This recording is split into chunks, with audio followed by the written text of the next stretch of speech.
வணக்கம் மண்ணின் மைந்தர்களே. இப்போ பார்த்தீங்கன்னா முதுகில் இருக்க வர்ம புள்ளிகளை நம்ம முதுகில் இருக்க வர்ம புள்ளிகளை நம்மளால் அதை இயக்க முடியாது. அதுக்கு ஒரு சின்ன என்ன சொல்கிறது குறிப்பு தரேன் பாருங்களேன். நீங்கள் அன்றாடம் குளிக்கிறீங்க இல்லையா? குளிச்சுட்டு வந்த உடனே என்ன சொல்லுவாங்கன்னா, ஒரு பழமொழி மாதிரி ஒரு இது இருக்கும். அதாவது குளிச்சுட்டு வந்த உடனே முதல்ல முதுகை துடைக்கணும் அப்படின்வாங்க. முதுகை துடைக்கலன்னா அதாவது மூதேவி உட்காந்துப்பா அப்படின்னுட்டு.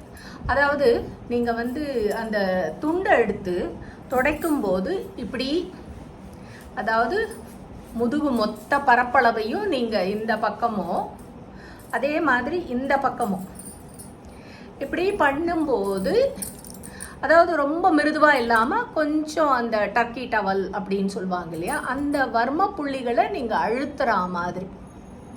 அதாவது பிரச்சனைன்னா ஒரு மாத்திரை, 1.5 மாத்திரை, 2 மாத்திரைன்னுவாங்க. ஆனால் சீரான இயக்கம்க்கு நீங்கள் இந்த டவலை வச்சு காலையில் பண்ணீங்கன்னு வச்சுக்கோங்களேன், உங்களோட வர்ம புள்ளிகள் இயக்கப்பட்டு மிக சிறப்பாகவும் மிக தெளிவாகவும் நல்ல ஆற்றலோடு நீங்கள் வேலை பண்ணலாம். அதாவது நீங்கள் செய்கிற ஒவ்வொரு நடவடிக்கையிலேயே உங்கள் வர்ம புள்ளிகளை நீங்கள் இயக்கிக் கொள்ளலாம். நன்றி, வணக்கம்.